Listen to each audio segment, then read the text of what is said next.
Olá, pessoal. Meu nome é Mirela Carla. Está no ar mais um Outspod, podcast mais atípico deste Brasil. Minha gente, uma salva de palmas. Muito bem. Estamos aqui em São Paulo para mais entrevistas. Então, você que está aí nos assistindo, já deixa seu joinha, curte, compartilha. Custa nada nesta vida. Você me dá esta moral, não é mesmo? Pessoal, quanto mais vocês participarem aqui, mais vocês comentarem, vocês realmente participarem, as plataformas vão entender a relevância desse assunto e levar para mais e mais famílias, que é tudo que a gente quer. O propósito desse canal é ser uma fonte segura de informações de qualidade, informações científicas. Na internet a gente encontra de tudo, coisa boa, coisa não tão boa assim. Então, que aqui possa ser realmente, né, uma rede de apoio para vocês. Então, eu conto com essa ajuda, tá bom? E falando de apoio, eu quero falar para vocês do meu maior apoio aqui desse canal, que é o IEPSES, que está aqui com o Outspod desde sempre. Emília Gama, Dr. Paulo Liberalesso, tem sido um grande apoio do canal. O IEPSES é um instituto de capacitação de pais profissionais sobre autismo, neurodesenvolvimento. Então, tem vários cursos na plataforma, cursos pontuais, pequenininhos, assim, bem para vocês já atuarem, né? Para os pais entenderem, começarem a estimular suas crianças. Cursos mais longos, pós-graduação. Vamos dar uma olhadinha.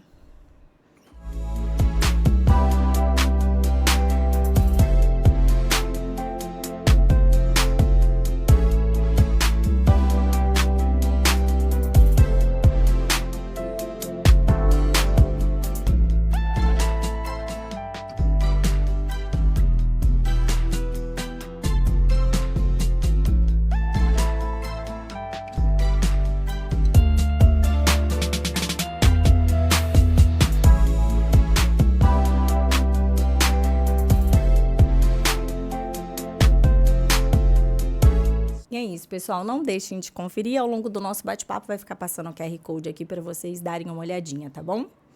Vamos ao nosso bate-papo de hoje. Gente, o que eu perturbei esse convidado, vocês não estão entendendo. Essa semana está sendo o evento da BPMC aqui em São Paulo. Então, muitos profissionais maravilhosos estão aqui.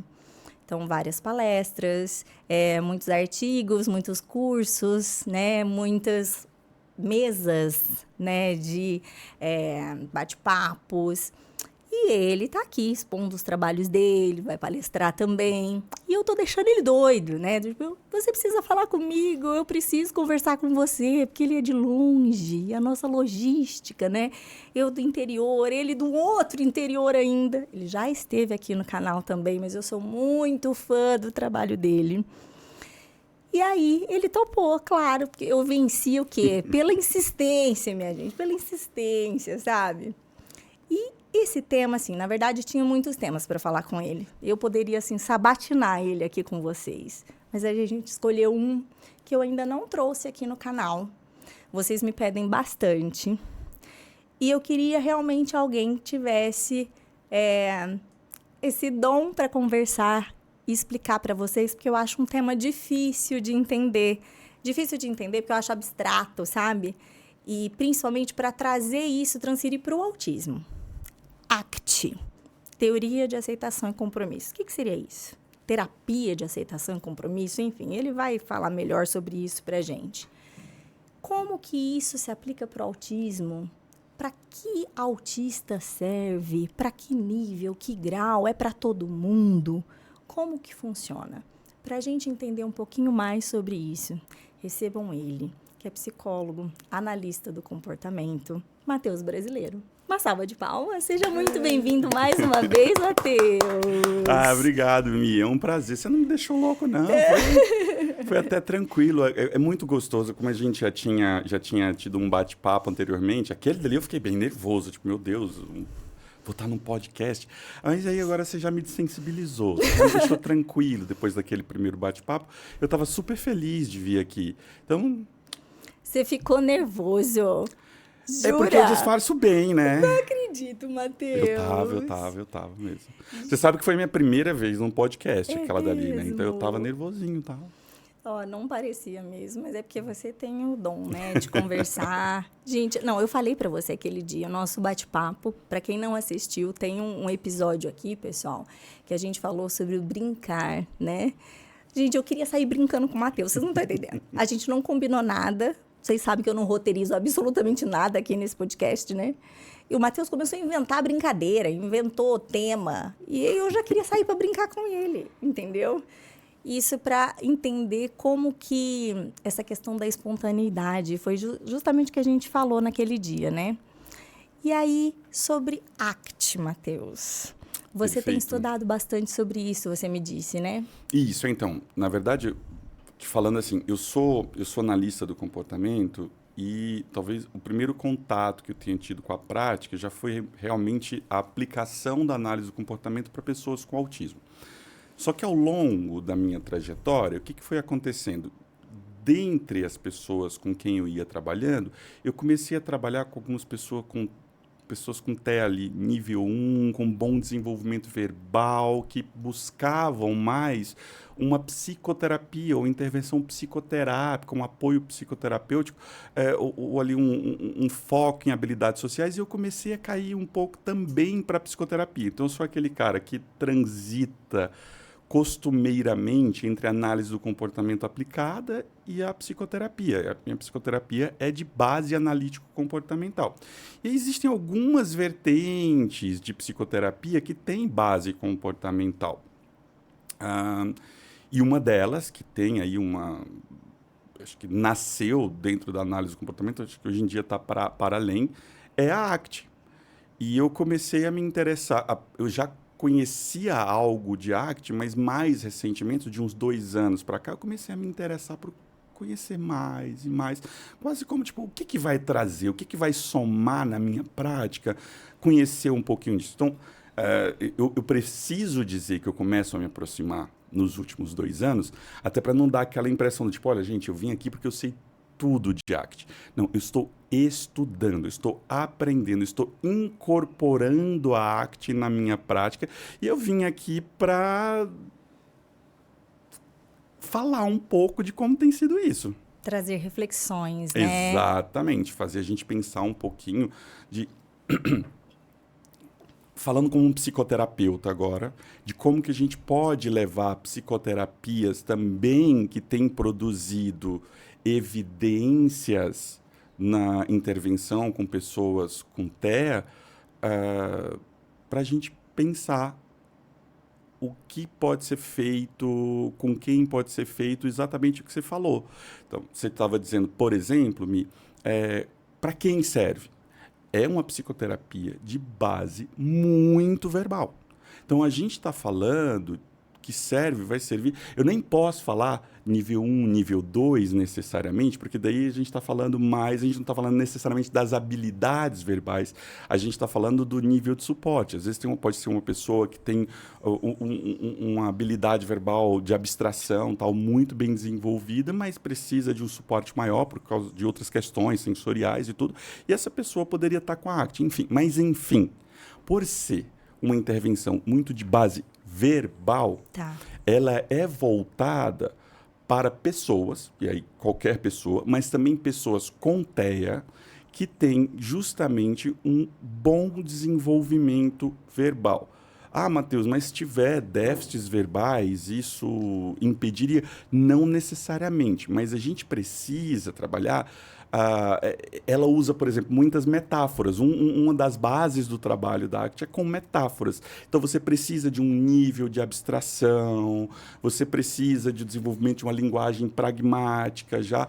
Inclusive, muitas vezes, a gente pode trabalhar pré-requisitos para que a pessoa possa, para que a gente possa depois fazer intervenções com base em ACT. Então, se a gente for parar para pensar, justamente a capacidade de relacionar eventos, de entender metáforas, de entender ironias, isso são habilidades que podem ser aprendidas. Então, uma pessoa que hoje, talvez ainda uma criança de 5 anos de idade e que tem muita dificuldade em relacionar eventos, ou transferir o que ela aprende de um evento para outro evento, ela pode ainda não se beneficiar tanto, mas aí ela vai, tanto pelo próprio desenvolvimento dela, como por intervenções que vão sendo feitas, com 7 anos ela pode já se beneficiar muito. Então não existe aquela, tipo assim, eu me beneficio. Não. Neste momento, esta pessoa pode se beneficiar mais ou menos da ACT. Entendi. Então, não seria questão etária em si, ou nível de suporte em si, mas um preditor, assim, grande seria essa questão do desenvolvimento da linguagem. Isso, exatamente.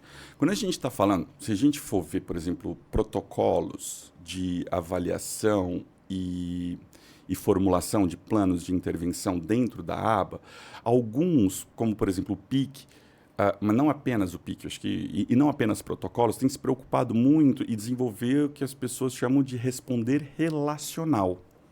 Quer dizer, é um tipo de contato com o mundo que me permite aprender sem necessariamente eu ter a experiência direta com aquilo. Então, por exemplo, você pode ter vivido, pegando da pesquisa básica, por exemplo, as pessoas vão aprendem que um determinado estímulo A, vamos chamar o conjunto A, é maior que B, que é maior que C. Então, basicamente, faz esse treino relacional. Certo. Então, eu não estou respondendo ao estímulo, mas à relação que os estímulos têm. E aí, um belo dia, por exemplo, eu crio uma conexão desse estímulo C, que pode ser qualquer coisa que a gente quisesse, com alguma coisa negativa, um choquezinho, alguma coisa, enfim, desagradável. Mas eu não faço nada com os outros. A canequinha é o estímulo A. Ver o estímulo A, eu olho para ele, quais são as reações emocionais que eu tenho ao ver essa canequinha? Talvez, por ver do Outspot, do IEPSIS, talvez uma reação até positiva. Mas aí eu vou mostrando que essa canequinha tem uma relação hierárquica com outra coisa, com o televisor, que é menor. A canequinha, por algum motivo, ela está aqui menor do que isso. Cria-se lá condições para isso, sei lá. Essas condições podem ser qualquer uma. Então, na presença da caneca, eu ganho uma coisa que é menor do que na presença da televisão. E aí, um belo dia, na presença da televisão, acontece alguma coisa chata comigo. Beleza. Desculpa, a caneca é maior. Apesar de ser... Veja como é um nível de abstração. Caneca eu ganho mais do que na presença da TV. E aí, beleza, acontece uma coisa.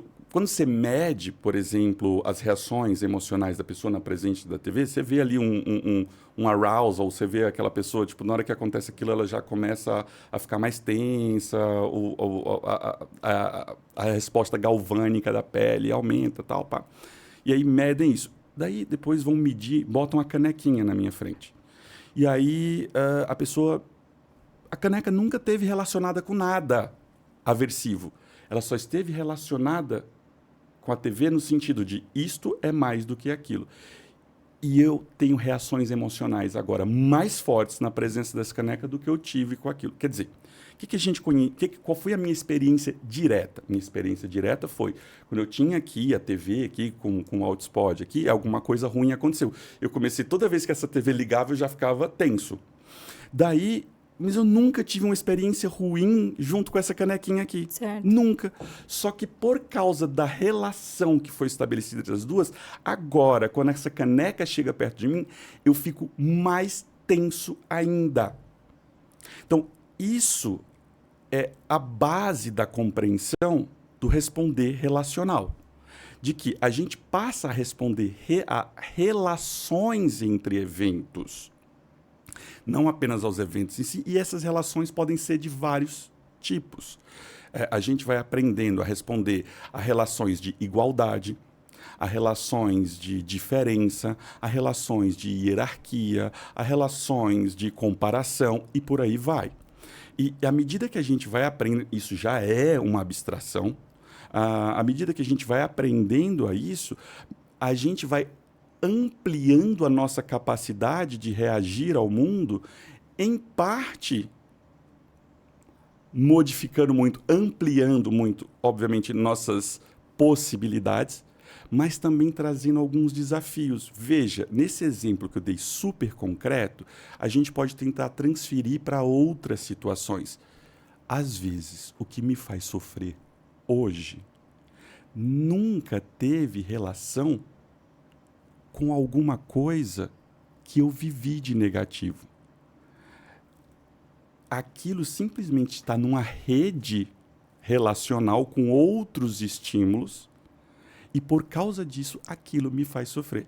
E o que começa a entrar em redes relacionais? Às vezes, nossas próprias emoções, às vezes, nossos próprios pensamentos, e a gente começa a reagir ao mundo público e ao mundo privado de maneiras, às vezes, que levam a um sofrimento muito grande, justamente devido a esse responder relacional que vai se estabelecendo. Imagina só, para agora dar um exemplo menos de laboratório e mais da vida. Imagina só que eu amo meu filho, eu tenho um filho de 6 anos de idade, o Eduardo, pois eu vou mostrar para ele, Dudu. Eu vou mostrar para ele ver que eu mandei um beijinho para ele aqui. E eu nunca chamei, nem nunca vou chamar meu filho de burro. Mas talvez, ao longo do tempo, eu vá falando, nossa, filho, como você é inteligente. Nossa, filho, como você é esperto. Nossa, filho, você aprendeu isso muito rápido. Isso é realmente esperto. Veja. E tudo isso vem com muito reforçamento social. O que vai acontecendo? Começar a ser chamado de inteligente, de esperto, vai se tornando uma coisa legal para ele, um reforçador condicionado, certo? Então, tudo que ele faz, que a gente diz que é esperto, filho, ele fica super feliz, né? E beleza. Só que eu estou produzindo sem querer, não sou eu, o mundo produz, pode produzir muito mais que isso. Veja. Ele pode começar a produzir. Com o tempo, ele vai aprendendo que inteligente é o oposto a quê? Imposto a burro, a tonto, a bobo, sei lá, qualquer coisa do tipo que ele vai aprendendo. Uhum. Ao ponto... Só que e ser burro pode estar relacionado a quê? Em geral, relaciona-se a notas baixas, a coisas difíceis, a desafios. Só que isso também está correlacionado com estudar. Porque se eu estou estudando para uma coisa que é difícil. Aí isso também pode estar relacionado com meus pensamentos sobre coisas. Começa a se criar. Eu nunca falei para ele, como você é burro, e briguei com ele. Ou seja, por que começar a se chamar de tonto, começar a achar, eu tenho dificuldade, então eu sou burro, então eu sou bobo. De onde veio essa conexão? Veja, que veio de uma rede aqui relacional que ele foi muito reforçado por fazer coisas legais chamadas de inteligente, mas isso entrou numa rede de oposição com outras coisas e aí vários estímulos, tanto públicos, sei lá, estudar para a prova, quanto privados, o pensamento, as emoções dele, por exemplo, de dúvida, tal, parará, envolvidas com a dúvida, como a ansiedade, tudo, tal, começam a fazer parte. Agora chegou num ponto, então, que o Dudu começa a fazer o seguinte, simplesmente por ter pensamentos de isso é difícil, aquilo causa ansiedade, causa sofrimento nele. Daí, aquela ansiedade está relacionada também a ser difícil. E ser difícil está relacionado a ser burro. Então, na hora que ele começa a sentir ansiedade, ele começa também, a própria ansiedade começa a produzir um monte de respostas típicas de contato com o estímulo aversivo. Eu não posso estar ansioso, a ansiedade é uma coisa ruim, eu preciso fazer qualquer coisa para me livrar disso.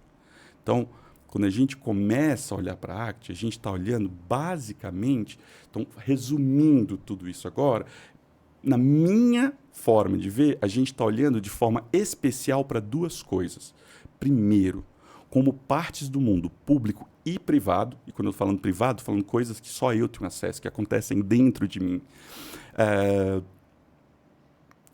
como que a gente passa a interagir com essas partes do mundo, mesmo sem ter tido um histórico necessariamente negativo com aquilo, como que isso passou a acontecer. Então, isso é uma parte. E a segunda parte aqui é justamente a explicação de o que está por trás disso, que tipo de processos estão por trás dessas relações que eu vou estabelecendo sem o ensino direto ou sem a experiência direta. Portanto, a ideia aqui é: existe sofrimento, e muito sofrimento, na forma como nós nos relacionamos com nós mesmos. Então, não é só porque alguma coisa ruim está acontecendo no mundo. Às vezes, é simplesmente como eu estou reagindo aos pensamentos e às emoções que eu estou tendo em relação ao mundo. Ficou muito abstrato isso? Não, acho que eu tô conseguindo. Vamos ver se você. Tá, beleza. Se eu tô conseguindo. Vou tentar sintetizar. Assim, se eu peguei. E vou tentar fazer um paralelo com a teoria das molduras relacionais. Perfeito. Para ver se eu consigo fazer essa diferenciação, assim. Porque elas são meio que, não digo, são derivadas, Então, são ótimo. A RFT. A ACT, hoje em dia, ela expandiu para além disso. Tá. Porém, o fundador da ACT é o mesmo fundador da RFT. É o cara que começou a falar, o Stephen Hayes. E o pessoal da análise do comportamento que trabalha com ACT, em geral, trabalha com ACT calcada na RFT. Então, entende o que acontece na nossa relação, com nossos pensamentos, com nossos sentimentos, a partir da linguagem, das molduras relacionais. Exatamente. Do desenvolvimento das molduras relacionais da linguagem. É isso mesmo. Eu fico tentando, né, assim, na minha cabeça, como se fosse que a parte da RFT, isso de uma forma muito simplista, né? Vou falar bem simplista Bora mesmo, começar né? a fazer assim. Acho que os primeiros 10 minutinhos aqui, trouxe um negocinho aqui, fui tentando trazer uma coisinha um pouquinho mais técnica, mas agora vamos chegar aqui agora e começar a falar mesmo para todo mundo entender. Não, você está falando para todo mundo entender. Ainda bem, Eu é que eu graças a não Deus. consigo dizer de forma profunda e técnica, né? Então, vou me limitar ao meu linguajar, né? Então, mas eu assim, quando eu tento fazer uma distinção, assim, para tentar entender, e digo porque eu fico tentando aplicar para o meu filho, né? Então, quando você disse até, né, que você na ACT, você está tentando incorporar, você está incorporando isso nessa sua caminhada, eu me vejo mais ou menos nisso, porque eu sou meio que mãe terapeuta ali junto com meu filho, e eu me vejo nessa pegada nisso também, porque até assim, eu digo, eu na análise do comportamento com o Arthur, ele, enquanto pequenininho, intervenção precoce, foi muito importante, e eu vivo a aba com o Arthur, mas hoje ela me falta também.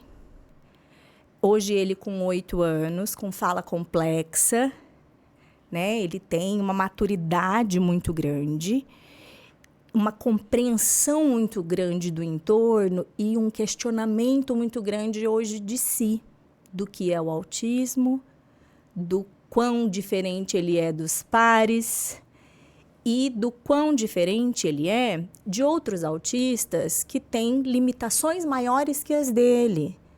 Então, ele fica tentando se entender nesse mundo e do tipo, eu tenho tanta limitação, será que eu não vou conseguir as coisas?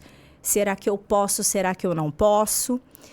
Então, eu que sempre tive um discurso de não romantização do autismo, e sigo nisso, e de não romantização do autismo, da deficiência, hoje eu também tenho tentado buscar uma romantização do autismo para o meu filho, porque eu estou tentando construir uma autoestima dele. né? Você está falando do desenvolvimento do que a gente chamaria tradicionalmente na psicologia da formação do self dele. Ele está neste momento, ele está tentando aqui formar a opinião de quem eu sou. Isso. E aí você quer que ele forme uma opinião de quem eu sou que seja boa para ele. Não no sentido de seja boa, no sentido... não no sentido de seja boa do tipo, o mundo é mil maravilhas, isso. Você só tem coisas legais. Não é isso. É um sentido de self que seja...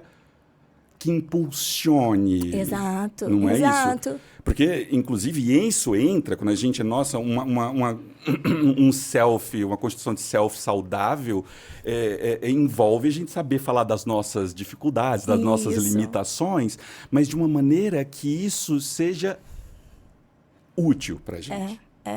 E você sabe que, ultimamente, até assim, na internet, né, tem saído muitos posts e tem viralizado, inclusive, posts, não sei se você tem visto sobre isso. Eu odeio o autismo. Não tenho. Tem saído muito, assim. Mas já tive contato, isso daí? Tem bastante. Com mães, com... Isso. E até bastante mães têm me marcado e tal. E eu não tenho nem conseguido repostar isso. E, assim, alguns posts, inclusive, que me marcaram, eram posts, assim, que não estavam nem endossando isso, eram, assim, questionando. E, veja, o meu papel, enquanto isso, não é nem de julgar essas mães que estão dizendo isso, porque eu só quero abraçar essas mães. Perfeito. Porque eu entendo totalmente a dor, eu entendo quando dizem, só que, ao mesmo tempo, isso me dói, porque eu fico pensando, hoje, o meu filho... lendo isso, assim, porque ele tem essa consciência. Eu não quero que ele veja isso numa página minha, por exemplo, sabe? Então, não quero questionar as mães que estão sentindo isso, eu só quero abraçar as mães que estão sentindo isso, né? E, ao mesmo tempo, eu não queria eu queria poupar os autistas que pudessem ver isso e se sentissem machucados. Assim, eu não queria que meus filhos vissem. Eu entendo o que você está dizendo, sabe? porque daí começa a ser aquela coisa assim, você começa a dizer assim, se o autismo está relacionado a alguma coisa que faz mal para as pessoas, que as pessoas odeiam, eu começo a me sentir mal em me pensar autista. Olha só, às vezes não é nem porque o meu funcionamento está me levando a grandes... Pode levar, para algumas pessoas leva, obviamente. Sim. Mas não é nem porque naquele momento, veja como esse sofrimento vem de alguma coisa que não necessariamente vem apenas, isso é importante, vem apenas da experiência direta. Ele pode estar bem inserido na escola, com os amigos dele e tal, tendo uma vida legal, mas ele está sofrendo não pelo que está acontecendo de concreto na vida dele. Está sofrendo por pensar, eu sou autista. Isso, exato. Isso, ser autista não é legal. Isso, sim, exato. Né? E isso tem um peso, né? Então, a gente tem uma responsabilidade. Então, é algo que eu tenho me questionado muito. Eu não tenho a resposta sobre como conduzir, como que nós, enquanto pais, e como os profissionais, como que a gente tem que lidar com essa turma, né? Eu acho que o nosso papo vai ser legal para isso, sabia, Mim? Porque a gente precisa, a gente tem uma responsabilidade muito, muito grande. Eu acho que, de fato, ainda há uma negligência nossa com os autistas nível 1 de suporte, mesmo da nossa comunidade. Isso me inclui também. Meu marido é autista nível 1 de suporte e vira e mexe, eu faço a mesma coisa com ele, porque eu não tenho, óbvio, a mesma conduta com ele do que eu tenho com meu filho, né? Assim, então, vira e mexe, a gente continua subestimando, né? Assim, as dores, ou do tipo, se resolva, se vire. Enquanto são menores, a gente ainda tolera mais, a gente perdoa mais, e aí, conforme vai crescendo, não, a gente não tolera, o mundo não tolera, se vire, cure suas dores. Essa tomada de perspectiva não é fácil. Eu gosto muito de ouvir pessoas com autismo falando, eu gosto muito mesmo. Então, Eu assisti naquela vez que a gente gravou junto, eu tinha assistido a palestra da Tabata. A Tabata. Eu sigo a Carol Nobre, eu gosto muito de ver ela falando. Tem outras pessoas, o Nicolas Brito, que eu amo o Nicolas. Ele é muito gente boa. Eu conheci ele em São ele Luís esse ano. Ele é demais, né, gente? Acho que ele já veio umas 6, 7 vezes no Ele é Notícias demais, Pod. mas ele é demais, gente. Enfim, amigos e colegas que são, inclusive, analistas do comportamento e autistas, e pessoas da minha família, inclusive. Tenho uma sobrinha, tenho primos. Esses que conseguem dar voz são muito importantes para a gente ouvir, porque isso é uma questão nossa de tomada de perspectiva. Às vezes a gente começa, mas pera, isso é frescura, cara. Frescura. E aí, alguém chega, consegue explicar para a gente, então, mas olha, o que eu senti foi isso, o que eu pensei foi aquilo, daí por isso que eu reagi assim, tal, parará. Aquilo que você ouve provavelmente é diferente do que eu ouço, acaba acontecendo isso. Aí você fica, caramba. E aí a gente consegue reagir diferente àquela pessoa. Isso. Por isso que eu vejo tanta importância nessas abordagens, como a ACT, né, como a teoria das molduras relacionais. Então, essas novas abordagens, né, sempre nessa questão mais compassiva, né? Isso é bem interessante. Eu acho que, quando se fala de compassivo, apresentando aqui a ACT, vou tentar fazer um desafio para mim, tá? Vou tentar, mas talvez seja até mais fácil eu fazer assim do que falar da ACT puramente. Porque o que acontece muitas vezes, e eu acho que isso traduz muito o que você trouxe, olha, meu filho fez ou faz aba e está sendo muito legal, mas parece que a partir de agora já deu, não tem mais nada que a aba possa trazer para ele. E o que tem acontecido, na verdade, é justamente a aba começou a olhar do tipo, será que a gente negligenciou mesmo uma parte do fenômeno para ajudar essa galerinha aí que está, o pessoal principalmente nível 1, mas o pessoal que está com a linguagem, com a abstração muito bem desenvolvida, será que a gente negligenciou mesmo? E eles começam a se aproximar da literatura clínica e, por causa disso, da literatura de ACT. Os analistas do comportamento vão procurar literatura clínica dentro da análise do comportamento, claro. E aí eu passo a ver a ACT agora como uma integração, a aba, com muitos bons olhos. Porque é o seguinte, a ACT, ela é definida como uma intervenção. E aí alguns autores vão definir de base analítico-comportamental, nem todos vão concordar com isso, mas alguns vão definir, voltada para a construção da flexibilidade psicológica. E agora, o que é essa flexibilidade psicológica?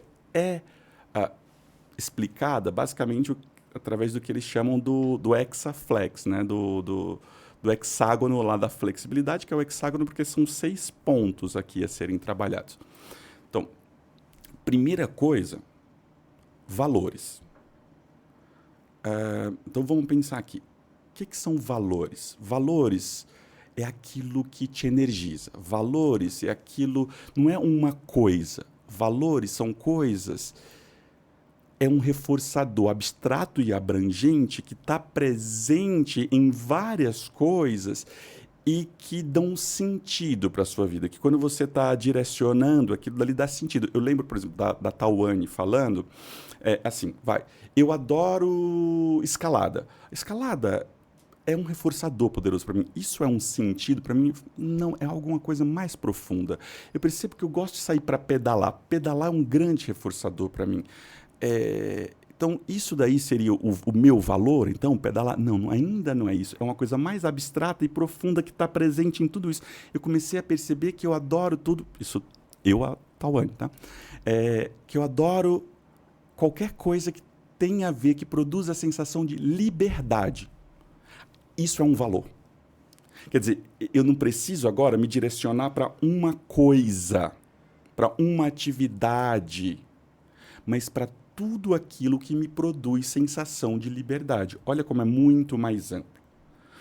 Então é uma coisa abstrata, é uma coisa que você nunca vai atingir completamente. Você não, tipo, ufa, cheguei na liberdade, acabou agora. Não, você está sempre em busca. Isso é um valor. Isso já é aspecto que eu acho muito interessante. Veja, se você está parando para pensar no valor, você está totalmente dizendo que tudo que a gente vai fazer aqui depende do que vai ser importante para você. Vai ser importante para você. Eu não posso partir como terapeuta dizendo, tipo, eu sou o dono do saber e chegar para o teu filho e dizer, eu sei tudo que é importante para você. É claro, a gente pode, às vezes, observar que teu filho está sendo muito imediatista, muito impulsivo, tipo, não, mas o que eu quero é jogar videogame 24 horas por dia.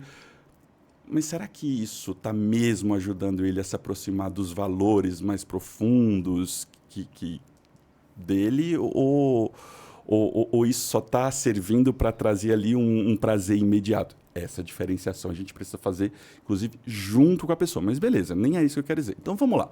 Toda terapia é baseada em direcionar a pessoa a seus valores. Então, construir repertório, construir habilidades para que a pessoa possa se direcionar aos seus valores. Então, habilidades sociais, habilidades de conversação, habilidades acadêmicas, tudo isso podem ser habilidades que ajudam a gente a atingir nossos valores. E aí pode existir um monte de dificuldades nesse meio do caminho, como realmente um déficit do nosso repertório, uma dificuldade de aprendizagem em relação a certos aspectos, por exemplo, do ambiente social. Eu tenho pouca sensibilidade, reforçadores sociais, tal, e aí isso pode representar uma dificuldade. Mas isso a gente já vem fazendo muito bem na análise do comportamento, na aba. Só que, às vezes, existem também outras dificuldades que não são apenas essas dificuldades, digamos, de ensinar o que fazer, mas eu posso até saber o que fazer, mas eu tenho dificuldades de fazer por causa de outras barreiras. E essas outras barreiras, eu acho que são justamente o que a ACT vai trabalhar, que é aceitação, contato com o momento presente, desfusão e self como contexto. Falando de maneira bem rápida de cada uma delas, contato com o momento presente. A gente está aqui, estamos eu e você. Nesse momento, eu estou muito focado aqui, mas não seria nenhum absurdo se eu estivesse parando aqui para pensar em como as pessoas vão assistir. O que será que elas vão achar? O que será que o pessoal que vai assistir o Outspod vai pensar de mim? Será que eles vão achar legal? Olha só, nesse momento, Mirella, o que acabou de acontecer?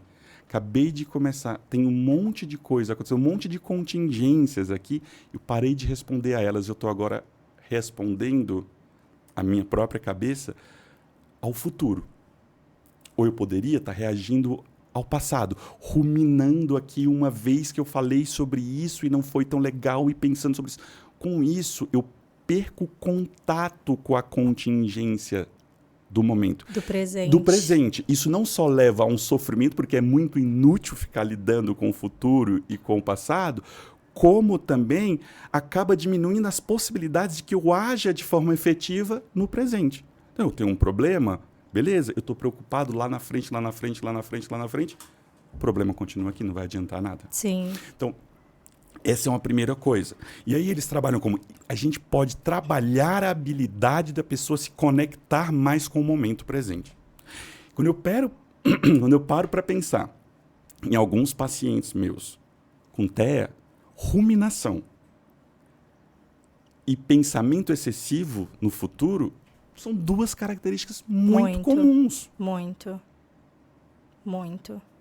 Então, essa é uma barreira para a aprendizagem, a aquisição e a utilização de habilidades em direção aos seus valores. Outro, agora vamos à aceitação. A gente aprende desde muito cedo que tem sentimentos e pensamentos certos e sentimentos e pensamentos errados, ruins, certo? Pra que tá triste? Não precisa ficar triste. Que bobagem! Ah, não acredito que você está com medo. Ah, não. Medo é coisa de menino bobo. Pera. O que isso vai criar? Isso vai criar um monte de gente, nós, isso já criou a gente, um monte de gente que quando pensa coisas assim, quando sente coisas assim, o que quer, a primeira coisa que quer, o foco, ao invés de parar e ouvir, por que será que eu estou me sentindo assim? O que será que está por trás disso?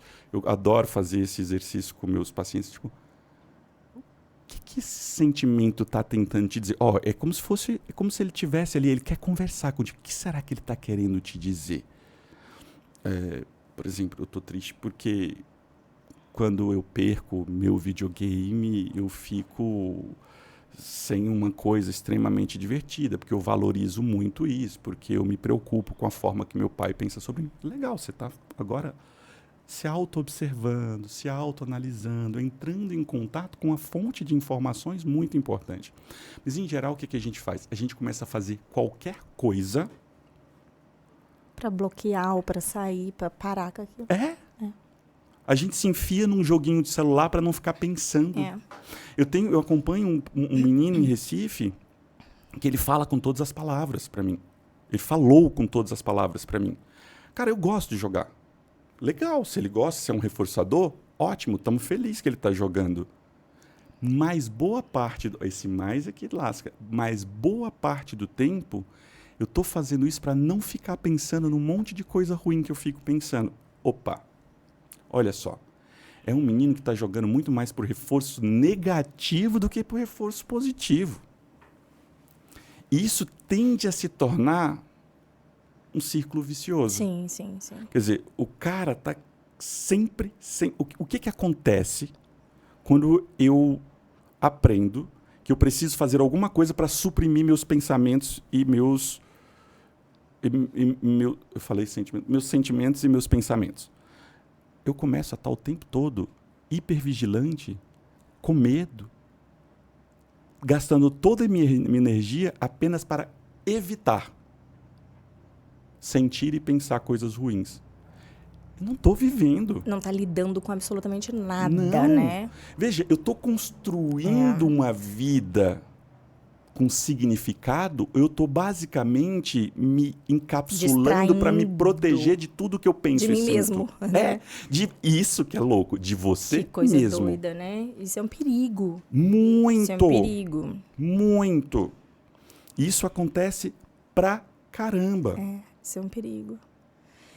Você falando desses dois processos da ACT, eu acho super interessante isso, por exemplo, de estar presente e dessa questão de realmente estar presente ali na sessão e de trazer ali o paciente, desse esforço, dessa consciência. Em contraponto com a questão da análise do comportamento, assim, eu acho legal porque a aba, nesse sentido, ela vai operacionalizar muito. Exato. É o que eu estou tentando... Tá aí, agora você pegou o que eu estou tentando fazer, que eu estou começando a fazer isso. É justamente isso. É pegar esses... Eles chamam de processo, eu não sei nem se eu gosto de chamar de processo, mas é pegar esses recortes aqui deles, de falar, tipo, do momento presente, da aceitação, e tentar entender isso daí de forma comportamental, tentar descrever quais são todos os... Aí sim eu diria, quais são todos os processos que estão por trás desse fenômeno. Mas fato é, nós temos como ensinar as pessoas a fazerem as pazes com seus pensamentos e sentimentos negativos? Sim. E é isso que é importante aqui. Precisa, né? E justamente validar que os sentimentos, eles são humanos, são da condição humana, né? Assim, justamente isso. Não é que é bom ou ruim, é o que é o que você está sentindo. Ponto. Por isso não me aceitação, Exato. né? Tipo, velho... É o que é. Sentir ira, ódio, enfim. É simplesmente sentir, né? A questão é o que você vai fazer com ele, o comportamento, né? Isso. Depois. A questão é como você vai se comportar depois. E talvez para você se comportar depois, a primeira coisa que você precisa parar é se auto-observar. Isso, é entender. Como é que eu vou saber o que fazer se eu nem olho para mim mesmo? Eu não consigo parar para me auto-observar. Eu fico no que chama de esquiva experiencial. Eu não quero entrar em contato comigo mesmo. Mirela, isso chega a níveis que tem uma molecada que não consegue falar de si. E aí eu tô nem necessariamente falando do pessoal que tem uma dificuldade mesmo de base, de identificação de sentimento. É uma pessoa que não olha mais para si. Quando eu falo assim para a pessoa, mas e o que você pensou nessa hora? Não sei. O que você está pensando agora? Não sei. Eu tô segurando aqui para ficar presente, mas é porque isso isso da ACT, né? Que eu vou partilhar aqui uma conversa minha com meu filho, recente. Meu filho, hoje, né? A única intervenção que ele está fazendo é motora, né? De fisioterapia. Então, já vivenciamos várias altas, né? Assim, eu brinco que minhas altas com o Arthur é assim, é alta financeira, acabou o dinheiro, quero dar alta. Alta porque encheu o saco de terapia, alta também, né? Mais ou menos assim. E como ele faz intervenção desde 2 aninhos, o pessoal aqui já sabe, ele tá de saco cheio, não aguenta mais terapia, não aguenta mais terapeuta, ele não aguenta nada clínico. Então, a gente vivencia... ele vivencia, a gente está nessa fase de desinstitucionalização mesmo, assim, de incorporar as questões de habilitar na vida. Ele não quer nada que... letra escarlate, né? Tipo assim, ó o autista ali, ó, que é o que faz a terapia, o que faz coisa de diferente dos pares. Ele não quer nada que distingua ele, entendeu?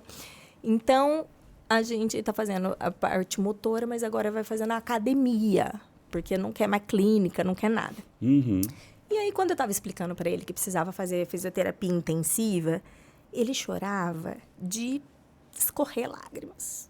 Chorava. E aí eu assim, filho, explica pra mamãe por que você tá tão triste. Tudo bem, fisioterapia, assim, a gente precisa, né, fortalecer a musculatura tua e tal, porque ele não performa tão bem na educação física e tal. E isso prejudica nas questões sociais, habilidades sociais dele, né? Então, o motor hoje vai dar aquele input, né? E aí ele chorava. E ele, mamãe, mas é que eu tô triste, eu fico triste. Ele falava. E eu, tudo bem, eu entendo, mas tenta me explicar mais. Por quê? É questão de saúde, filho. Eu falei, tem amiguinho que precisa, né, ir no dentista, usar aparelho. Tem amiguinho seu que precisa colocar óculos. Tem amiguinho seu que também vai no psicólogo. Tem amiguinho seu que vai no fonoaudiólogo. Você vai precisar fazer a fisioterapia. O papai precisa fazer fisioterapia também, né? A mamãe também tem que fazer academia. É saúde, filho, né? Explicando para ele. Eu tento, às vezes, dissociar da questão do autismo. Mas ele sabe. Porque ele faz terapia desde sempre, né? E ele chorava, Matheus, mas ele chorava, doído. E aí ele falou assim para mim.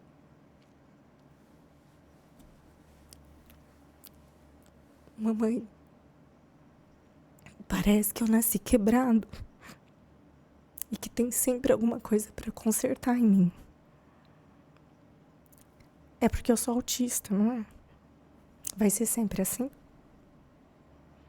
Matheus, ele tem 8 anos. O que eu respondo para um menino desse? E eu falei assim, filho, não é questão de consertar. Eu falei, aí, enfim, né?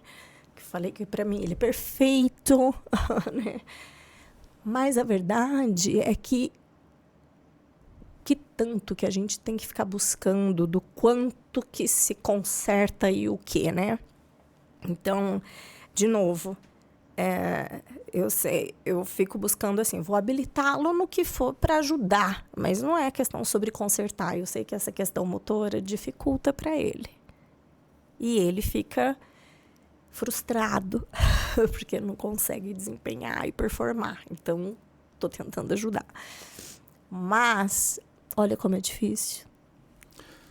Minha primeira coisa que eu vou te dizer é, tipo, você não falar, vou tentar ficar... Não, eu acho que você entrar em contato, se permitir entrar em contato com essa emoção, isso é estar no momento presente e aceitar que esses são temas que vão mexer contigo e aceitar que essa emoção...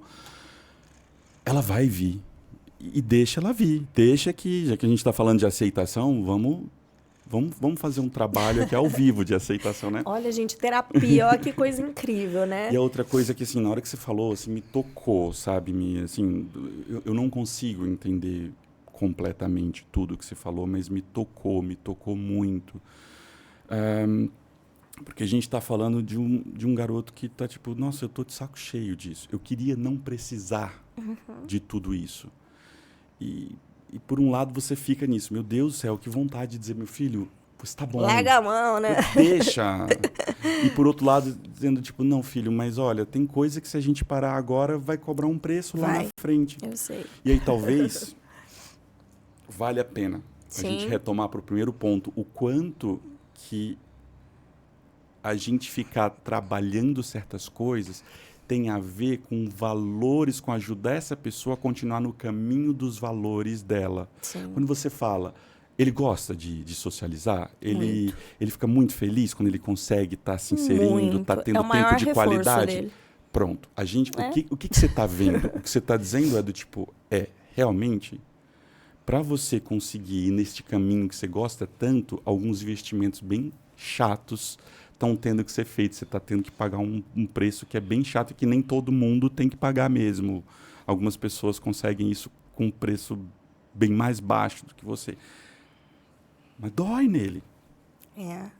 Dói e a gente vai dizer o quê para ele? Que tipo, não, filho, não fica assim. Dói, né, filho? Dói, né, filho? Porque eu imagino que você fica assim, putz, eu não queria ter que precisar fazer tudo isso. Mas o fato é. E aí eu acho que vale a pena para os pais, para as mães, que às vezes ficam pensando, meu Deus, eu tenho um monte de áreas que eu poderia investir, eu preciso investir em todas? Vamos pensar o que é importante para aquela pessoa. Exato, isso de novo, da árvore de decisões, né? Isso, que você acabou de trazer assim, tipo, olha, tu tá de saco cheio de um monte de coisa, mas eu acho que tem uma coisa aqui que vai ser muito importante para que ele consiga seguir num caminho que é um caminho muito valoroso para ele. Exato, para ele. Para ele. Do que importa para ele. Exato. Né? E olha, quando a gente pensa em para ele, aí a gente pode ir para além do cara que sabe dizer o que é importante para ele. Porque provavelmente a gente está falando em independência, qualidade de vida. E aí é bom, porque independência e qualidade de vida tem um monte de coisa aí que vai variar de pessoa para pessoa, o que é qualidade de vida. Mas a gente está sempre tentando maximizar isso em qualquer que seja a terapia. Na saúde é sempre isso que a gente está tentando valorizar. Independência, qualidade de vida.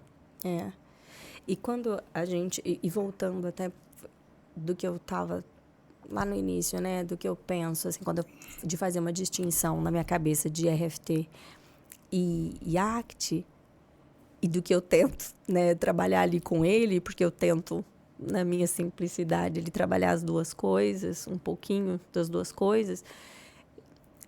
Eu penso que na teoria das molduras relacionais, ela fica mais realmente com a parte da linguagem, expandindo a parte da linguagem mesmo, essas molduras relacionais, a parte linguística mesmo da coisa. E a ACT com a parte do sentimento mesmo, nessa parte de como do que você está sentindo, como Agora que isso vai pegou ver. para você. Eu falei faltou a gente falar de duas dimensões da ACT, que aí vai entrar a parte da linguagem também. Também entra. Que é o hexágono lá. Exatamente. Falou valores. Mas eu acho que você está super certo em dizer que a RFT está lidando com esse aspecto da linguagem. O que eu acho é que a ACT pega isso da linguagem e tenta aplicar em fontes importantes de sofrimento humano. Mas pega isso porque muitas vezes, inclusive, a dificuldade de aceitação, por exemplo, de sentimentos que a gente tem, vem... Pela linguagem. Pela linguagem. Eu começo a dizer, imagina que seja mais ou menos, não necessariamente eu penso dessa forma, mas imaginando. É como se na minha cabeça estivesse dizendo assim, isso é errado, eu não devia estar sentindo isso. Essa emoção, esse sentimento não é legal, eu preciso me livrar. Imagina que é isso.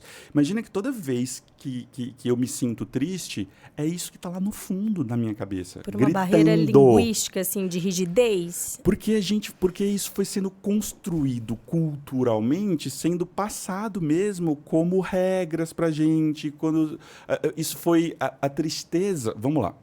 Quando a gente para pensar nas molduras relacionais, então vamos pensar assim. Tristeza, ela está numa moldura de oposição com felicidade, Tá. certo? Beleza. Quando a gente fala de felicidade, a gente fala como de felicidade?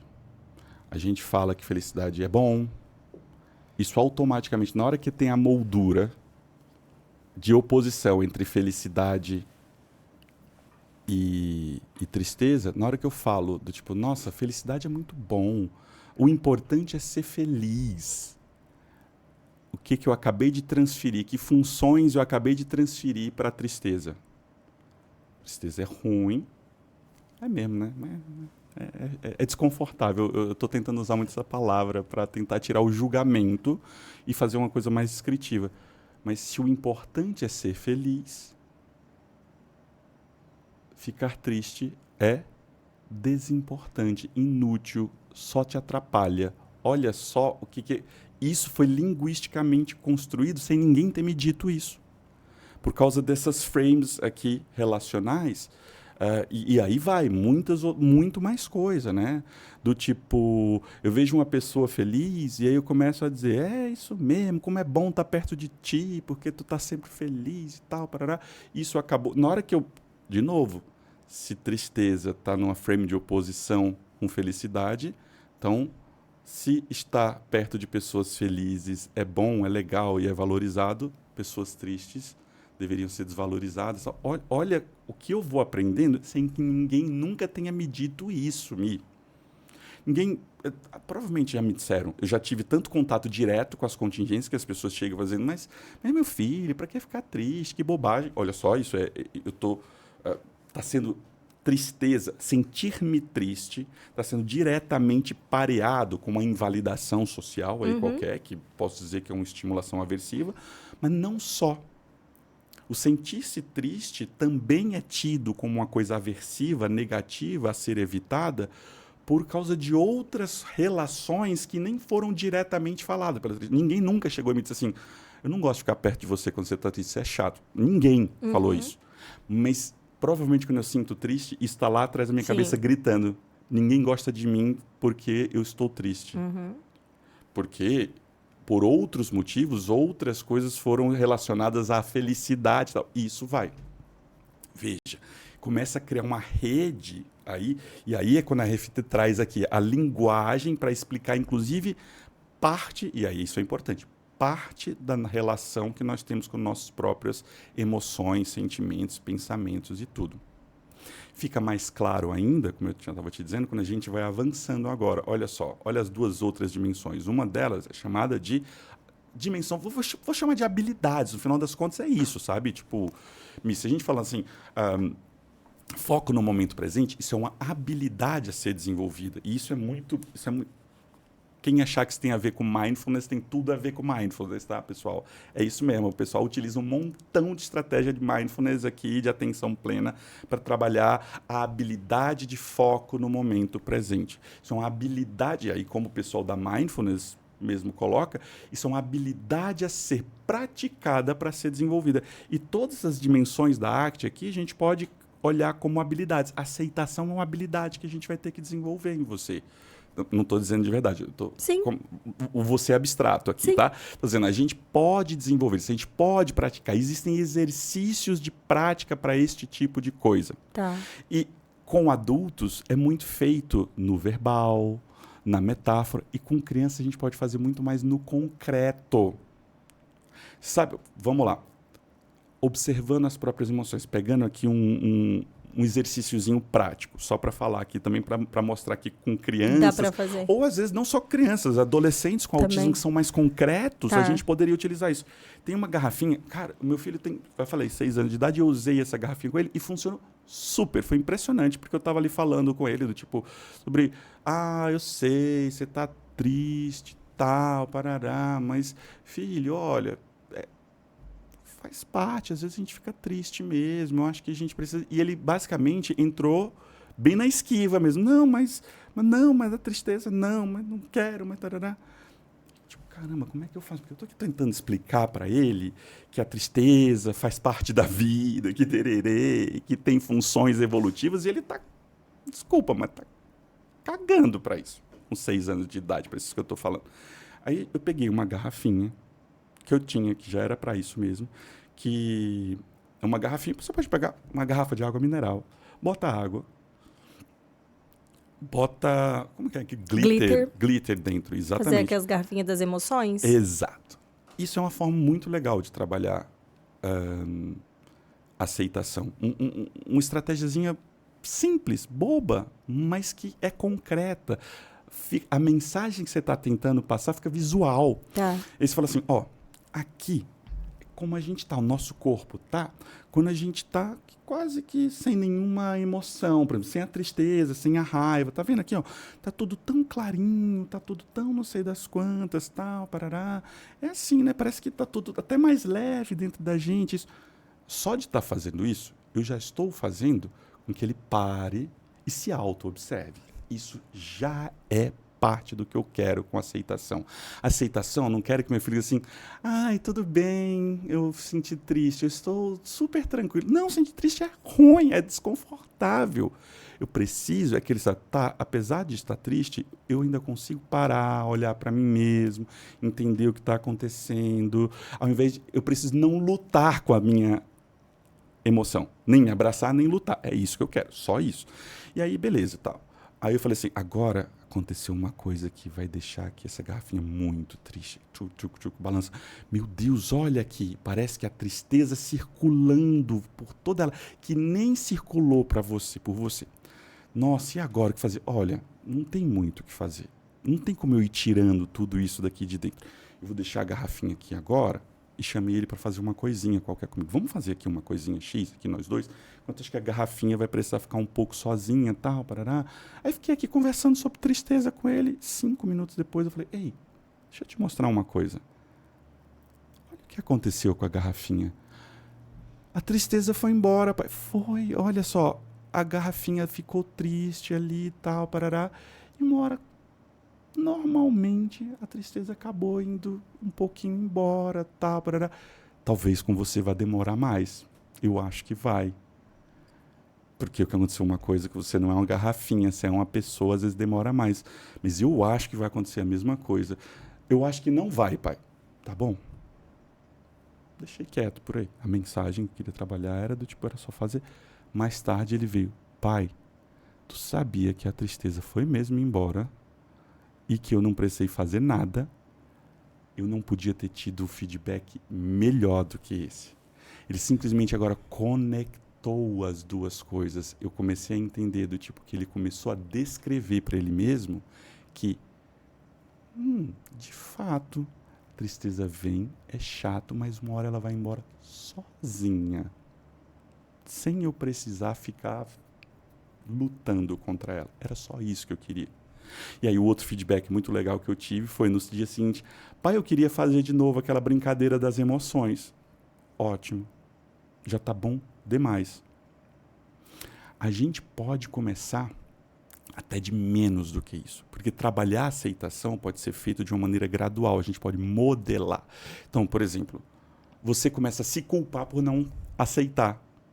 Isso é ruim, o terapeuta não pode fazer isso. Então, se, por exemplo, se teu filho começa a dizer do tipo, eu percebi que eu senti aquilo, tal, para tal dia, só o fato dele estar me dizendo isso, eu falo, nossa, que bom, cara, que você conseguiu pelo menos perceber que você queria se livrar daquilo, que legal. Olha só, você está ensinando a aceitação até mesmo do cara ainda não está conseguindo, mas está se percebendo não conseguindo. Ótimo. Pode começar daí, você não precisa ficar, não, mas você tem que tentar mais forte. Na hora que você faz isso, o que você acabou de dizer? Você está errando. Sim. Você está ruim. Aí o cara, ao invés de começar a se perceber, tendo dificuldades, que é uma aceitação, ele começa a ter dificuldade em ter dificuldade. Ele começa a se culpar por ter dificuldade. Isso é ruim. Você não reforça, né?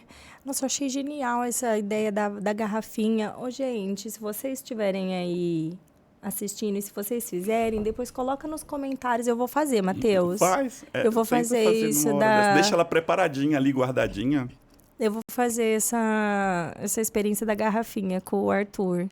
Eu adoro essas coisas práticas. É, né? Eu adoro pra mim. Tudo, assim, pra mim, prático. Eu sou muito visual.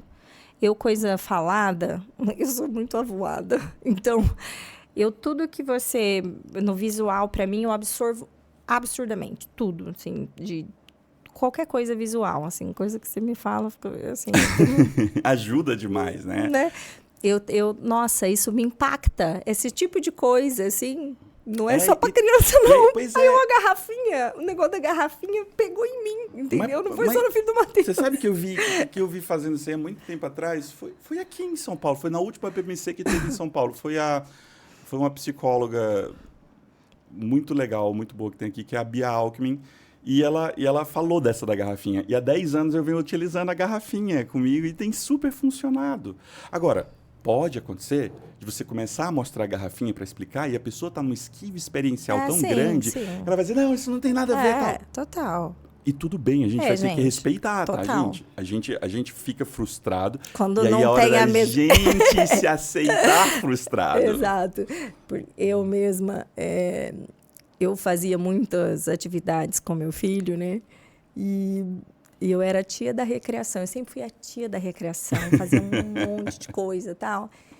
E o Arthur não podia se importar menos com as coisas que eu fazia. Ai, como era frustrante. Todas as crianças amavam as coisas que eu fazia. Meu filho... E o Arthur... Não. Eu montava circuitos e coisas assim, e ele não passava no cômodo que eu montava. Tipo, eu me esmerava. Tipo assim, a minha casa, ela é tipo uma papelaria, ainda é assim. A papelaria, a mais bambam da cidade, ela passa no chinelo perto da minha casa, entendeu? Porque eu gosto, é problema meu, o que tem com isso? A expectativa é minha, não é, no caso? Bambolês e coisa pendurada, não sei o que, nananã. Matheus, ele não... Eu, tipo, sei lá, se eu montava na garagem da minha casa, ele ficava sem passar na garagem. Eu montava na... Coisas sensoriais que eu tentava, tentar funções executivas e tentar... lateralidade. Olha lá, minha mãe quer que eu goste disso. Não, nem. Então, minha gente, é sobre a gente se frustrar, entendeu? Você tenta, mas daí é sobre você, no caso. Então, tipo assim, a garrafinha ela é mais pra mim do que pro conto do Arthur, você tá entendendo, né? Que quem curtiu a garrafinha que fui eu, né? Então a gente, não é? cara, a gente pode, de situações ruins, a gente pode tirar qualquer coisa boa, nem que seja uma informação, eu tô aprendendo alguma coisa sobre o garoto, como eu poderia dizer assim, eita, você ficou com bastante raiva de ter visto essa garrafinha, né? Tá bom, então, se a gente tá com raiva, é porque geralmente... tem alguma coisa que está incomodando a gente. Eu vou tirar um pouquinho. Olha como você ensinou sobre aceitação para ela, para essa criança, através de uma frustração de sua atividade não ter dado certo. Você falou, você está com raiva, entendi. Quando a gente está com raiva, isso mostra que tem alguma coisa incomodando a gente. Então, eu vou respeitar a sua raiva. Olha o que você acabou de ensinar. Que não foi só com palavras. E você ensina dessa forma mesmo também. Senão, tipo, não, beleza, entendi. Você precisa de um tempinho para ficar sozinho? Preciso, tá bom. Isso é respeitar. Porque, tipo, a emoção não é só o que eu estou sentindo dentro, é um monte de coisa, ela é mais do que isso. São as predisposições comportamentais. Quando eu estou triste, eu às vezes quero ficar sozinho, eu quero um abraço. E saber entender essas coisas é importante também. Mas, enfim, indo para outras, a gente está falando, além dessas aí que a gente falou, tem a desfusão. Quer dizer, quando eu estou fusionado, o pessoal podia falar fundido, mas em geral usa-se o termo fusionado. Isso quer dizer que eu começo a... eu tenho regras, no sentido de descrições de como as coisas são, de como eu sou, de como as coisas funcionam. E isso está fusionado com ela, é quase como do tipo... Imagina isso. Eu não sei fazer, eu nunca vou conseguir fazer amigos, certo? Tá. Isso é uma regra. Tá. Estar fusionado é dizer que essa regra começa a controlar muito o meu comportamento. E é normal a gente vir com descrições negativas, autodepreciativas, muitas vezes. Tá, sim. É muito comum, Muito não é? comum. Tipo... Você pega adolescente... Nossa, eu nunca vou conseguir aprender isso, ou eu tal, não quero parará. fazer, eu não me importo, não, já vem Exatamente. com regras, assim, como, né, estabelecidas. Exato.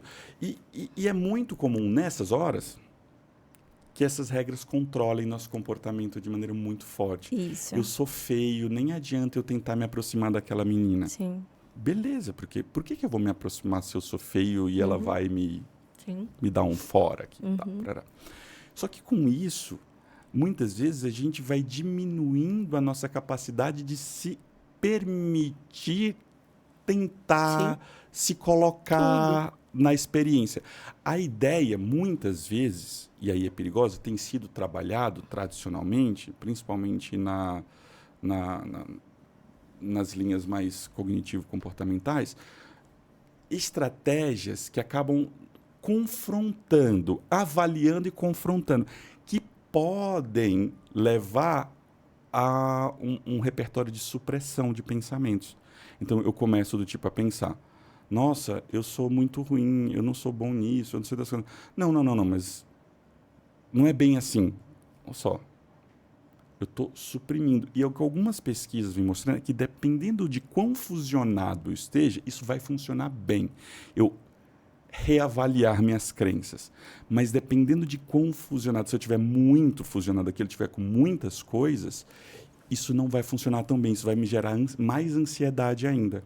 Então, uma das coisas que a gente precisa, na verdade, aqui, é como te ensinar a, mesmo com essas regras, você ir lá e fazer o que você considera que você deveria fazer, ou o que você acha, o que seria importante para você fazer. Então, como eu consegui isso? É difícil pra caramba. Como eu consegui dizer do tipo com uma criança que chega assim, não vai dar certo, meu pai nunca vai aceitar isso, fazer lá e fazer ele conversar com o pai mesmo assim.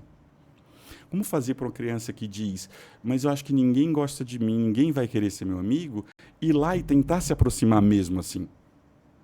Porque olha só, eu posso ensinar todas as habilidades dele ir lá e tentar.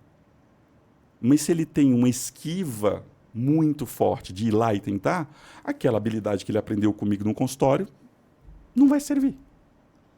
Que é muito comum, por exemplo, fobia social. Sim. Muito, muito comum. As pessoas vão me achar isso, as pessoas vão me achar aquilo. Tem uma paciente que eu acompanho lá em Teresina, uma fofa, menina linda, super habilidosa, tal, parará. Até nível 1 ali, mas tem uma fobia social. E toda vez que ela vai pensar, o que vão pensar de mim? Será que vão pensar isso de mim? Será que vão pensar isso daqui? E trava. As poucas vezes que ela já conseguiu, ela obtém sucesso. Veja como isso é muito louco. Eu não estou falando de falta de habilidade, porque você até pode dizer, Matheus, mas e aí? O cara vai lá e vai se... Eu vou ficar largando, tipo, vai lá, e o cara só se frustrando. Uma hora ele vai dizer, é verdade mesmo, é melhor não tentar mesmo, tal. Pode acontecer, o cara em extinção, em punição. Ou seja, o que eu estou querendo dizer, inclusive, é assim, o que eu conheço sobre a aba, eu continuo utilizando, tá? Então, eu vou criar situações que ele possa ter mais chance, principalmente inicialmente, de obter reforçadores, tal, parará. Mas o fato é, mesmo quando tudo indica que aquela pessoa tem tudo para produzir reforçadores e ela tem as habilidades para produzir os reforçadores, muitas vezes nossos pensamentos fazem com que a gente vá lá e não tente produzir os reforçadores. Isso dessa questão da aprovação social é complicado, né? Meu filho, ele tem essa... Eu também. Você também? Eu sou muito... A minha irmã me contou que eu sou assim desde muito pequeno. Eu não tenho isso de aprovação social. Não sei. Não vou dizer que eu não me importo. E ó que eu tô nas redes. Eu tenho muita consideração com as pessoas ao meu redor. O público, como que eu posso dizer? Para mim é um negócio muito abstrato. Tanto a crítica quanto o elogio, não me conhecem, assim. Então, não te controla tanto. Você se importa, mas não controla. Você é capaz de continuar. Isso é desfusão da mais pura que você está dizendo. Não. Tipo, você até pode dizer assim, acho que ele não gostou de mim, mas eu vou continuar fazendo. Não. É isso. De fato, não me... Então, Eu não quero ser desfundir soberba. é justamente não, isso. Aquilo dali que eu penso que sobre mim mesmo, ou sobre o que os outros pensam sobre mim, ou sobre a situação, tá, beleza. Às vezes é importante que controle. Tipo, se eu for lá e falar com aquela pessoa, ele vai me bater. Ah, não, lógico. Aí, ok. Mas é que eu digo assim, em termos de produção de conteúdo de redes, é porque é um recorte muito pequeno, assim. Então, a pessoa ela vai emitir uma opinião, mas não é sobre algo que ela não me conhece, assim. Então, não tem como ela... A opinião dela não é sobre algo de conhecimento. Não dá, não vou ficar batendo boca. Não tem, imagina. Ela não sabe. Nem o bom, nem o ruim. Nem ela gostando, nem ela amando, nem ela odiando. Entende? Então, a minha preocupação ela é muito restrita ao meu círculo ali, assim, próximo. Sim, ponto. Sim. Nossa, o restante, assim, realmente, não. Então, eu não tenho essas questões. E meu filho, ele fica super preocupado, assim, sabe?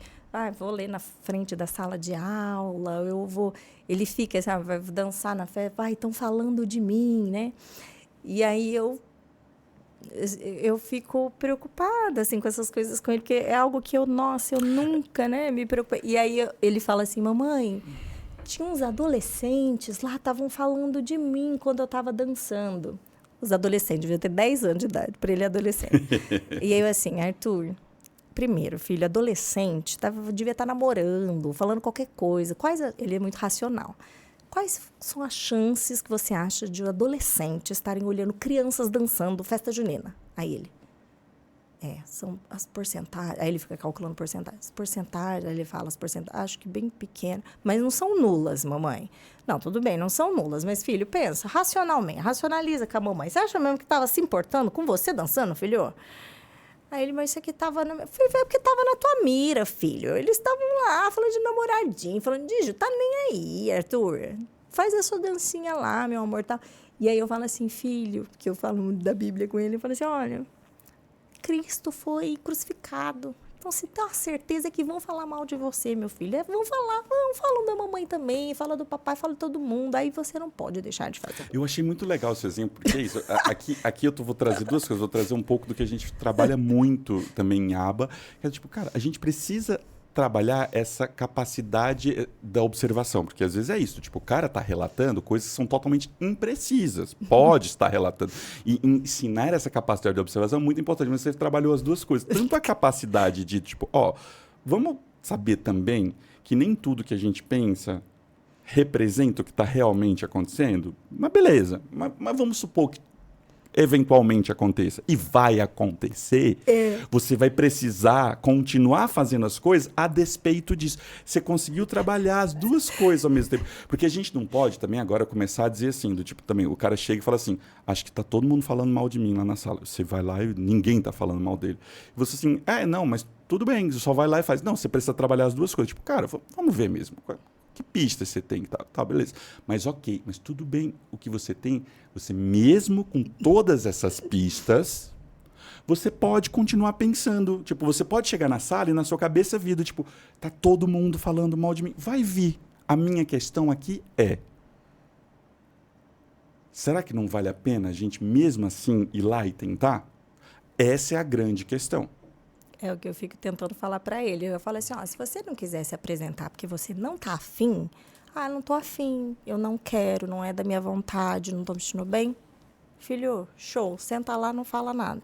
Agora assim, você treinou, você veio, você ensaiou aqui, você falou tão bem o seu textinho, você estava super confiante. Aí você não deixar, porque você achou que estão falando.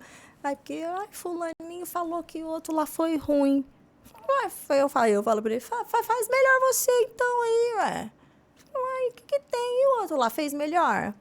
Arthur, manda pastar. Eu falo pra ele, faz o seu melhor. Eu falo assim pra ele, assim, sabe?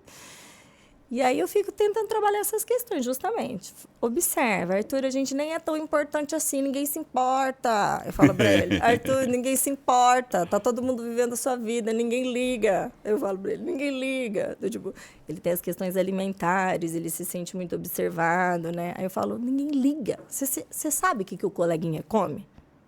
Não. Ninguém sabe o que você come também. Ninguém tá nem aí. Tá todo mundo só comendo o seu e seguindo a vida. Ninguém tá olhando o que você tá comendo, meu filho. Tipo, sabe? Ninguém tá nem aí. Você se sentir observado é uma questão você. É, né? A gente é muito menos importante para os outros do que a gente Exato, imagina eu que a falo, gente é, né? para de se dar essa importância, Arthur. Eu falo assim, sabe? Não, meu filho, ó, todo mundo sabe, vivendo a vida, ó, Pois corre. mas isso é engraçado, né? Porque chega um ponto, Mi, que a gente sabe assim, cara, eu tô falando coisas para mim mesmo que eu não sei se são precisas, que eu sei que se eu tentasse, talvez eu conseguisse, mas mesmo assim, ficar falando aquilo para mim mesmo me impede de ir lá e tentar. E aí os caras têm um monte de estratégias justamente para isso. Tipo, cara, ó, tá, eu não vou ficar tentando tirar teu pensamento. Você até pode entender, meu pensamento é racional, calcado na realidade, ou ele é racional, calcado no medo, tal, parará. Beleza, eu adoro ir até essa parte. Só que a partir disso, eu não vou ficar tentando destruir o pensamento dele. Ele já entendeu Isso. que, tipo, tá, então se é calcado mais no medo do que na realidade, eu não estou realmente em risco, Sim. não estou me colocando numa situação ruim.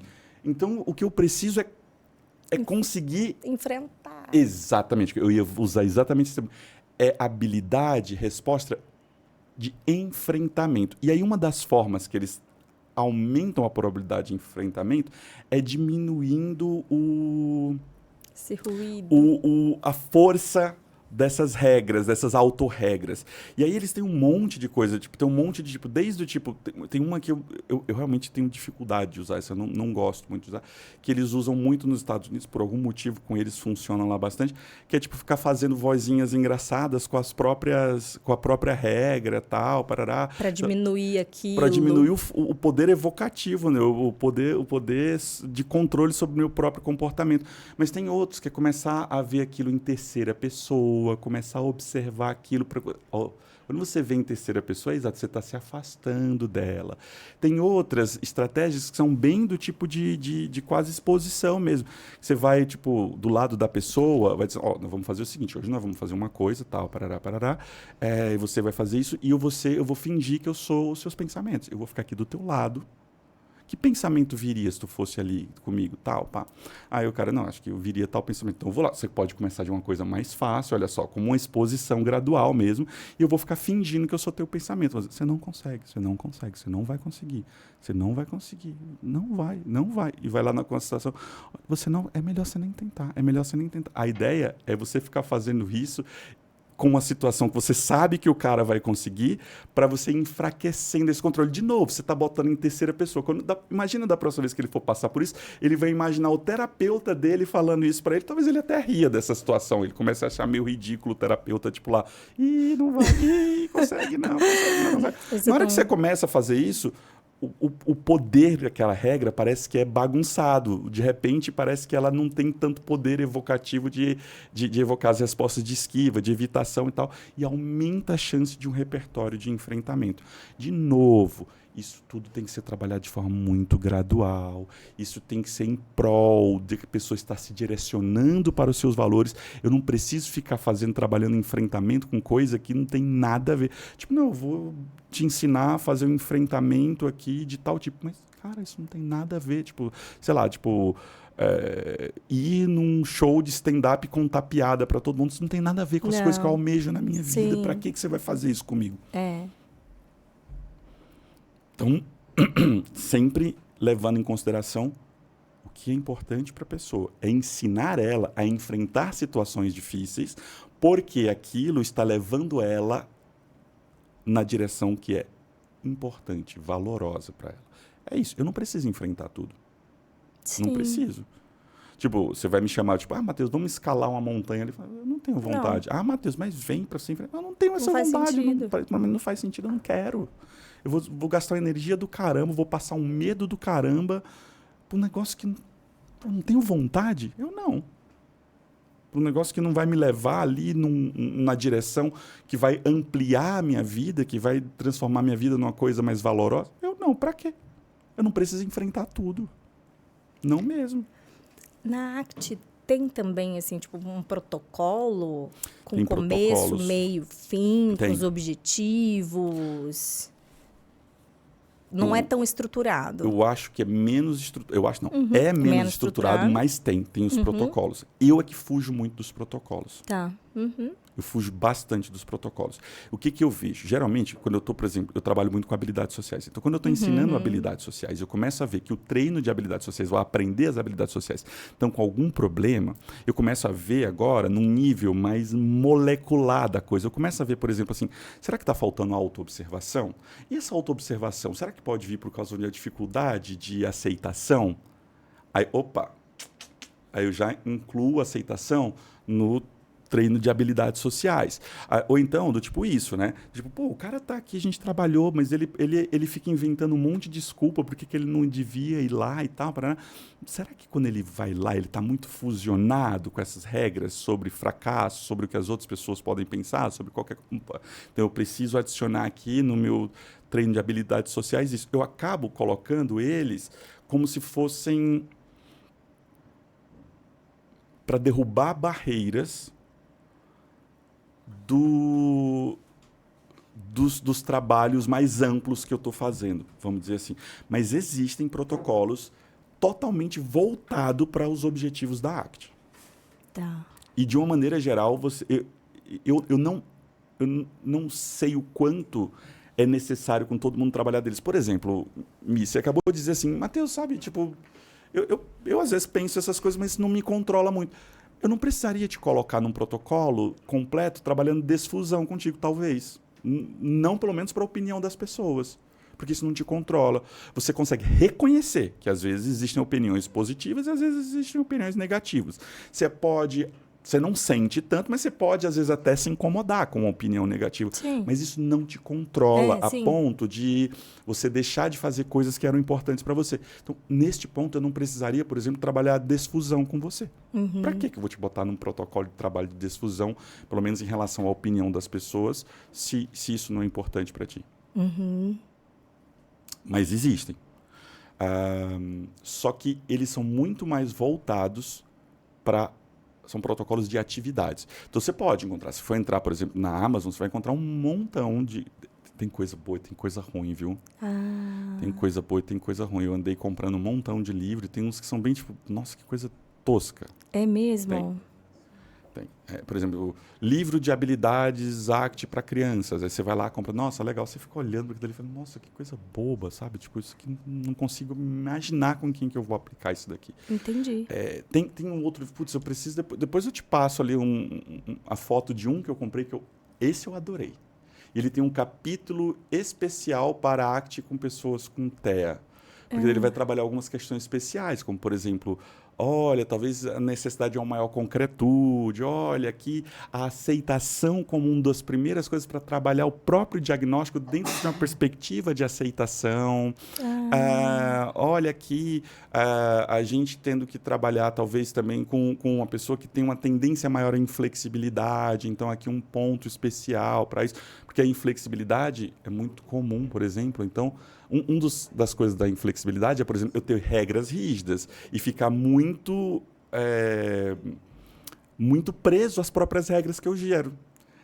Então, tipo, mentir é feio? Eu não posso mentir. Mas fulano, desse jeito, você vai magoar falando, mas mentir é feio, eu não posso mentir. Veja, olha como eu estou fusionado a essa regra. Então ele tem um capítulo próprio, além de ele ter muitas atividades que eu achei que são muito legais, ele vai explicando direitinho ali o porquê, tal, racional. Eu preciso te passar depois, mas eu realmente não lembro o nome do livro e do autor. Tá na minha mochila, bem aqui. Tá aí? Tá aqui. Mas além dele fazer isso, de eu achar que ele tem boas atividades e muito atividade concreta, e ele tem um capítulo só para ACT com pessoas com TEA, que é bem legal. Mas tem, por exemplo, um protocolo inteiro para ACT para pessoas com TEA que chama AIM, A-I-M, do Mark Dixon. Esse cara é muito bom. E ele tem não só esse protocolo, mas ele tem um outro que eu não lembro o nome também. Mas para quem quiser procurar coisa assim, Mark Dixon, Mark M-A-R-K, Dixon D-I-C-O-N. Esse cara, e ele é um analista do comportamento dos bons. Ele é um cara que trabalha muito tempo com a aba também, que agora se aprofundou muito em RFT e ACT. Esse cara é muito bom. Então, quem quiser dar uma olhadinha. Para quem quiser se aprofundar na parte mais teórica, ele tem um livro que é justamente tipo ACT para analistas do comportamento, que é dele, com o Stephen Hayes e com o Bellisley, também é muito interessante. E aí, só porque eu sei que uma hora o nosso delicioso bate-papo vai chegar ao fim, só para não deixar aqui, porque eu acho que tem muito a ver com a primeira coisa que tu falou do teu filho, a última parte do trabalho ali, a última habilidade, grupo de habilidade, é o self como contexto. Tá. É muito comum a gente aprender a dizer as coisas se colocando em categorias rígidas, fixas. Eu sou tímido. Tá. Eu sou extrovertido.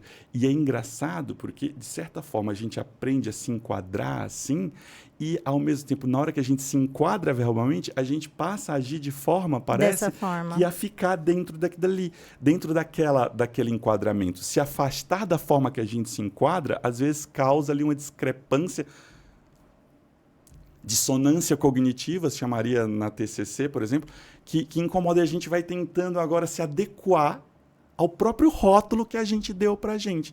Isso é extremamente limitante. É ruim. Isso é muito acaba sendo ruim. limitante, né? Uma das coisas, por exemplo, que eu gosto de fazer quando eu vou trabalhar, a revelação de diagnóstico para uma criança com autismo é passar muito tempo antes trabalhando as características dele e quando ele está agindo assim. Porque aí, ao invés de eu simplesmente começar a dizer é porque eu sou autista, é porque eu sou autista, é porque eu sou autista. É porque nessas horas eu acabo agindo dessa forma que é muito diferente. Eu começar, olha que existe uma flexibilidade aqui, do tipo, uma pessoa, eu conheço, eu tomei uma lição dessa menina de Teresina, que eu te falei que tem fobia social, porque eu falei assim, você é tímida, né? Ela falou, não. Quando eu estou perto de pessoas assim, assim, assado, eu me comporto dessa maneira assim. Mas quando eu estou com outras pessoas assim, assim, assado, eu me comporto de uma maneira assado, assado, assim.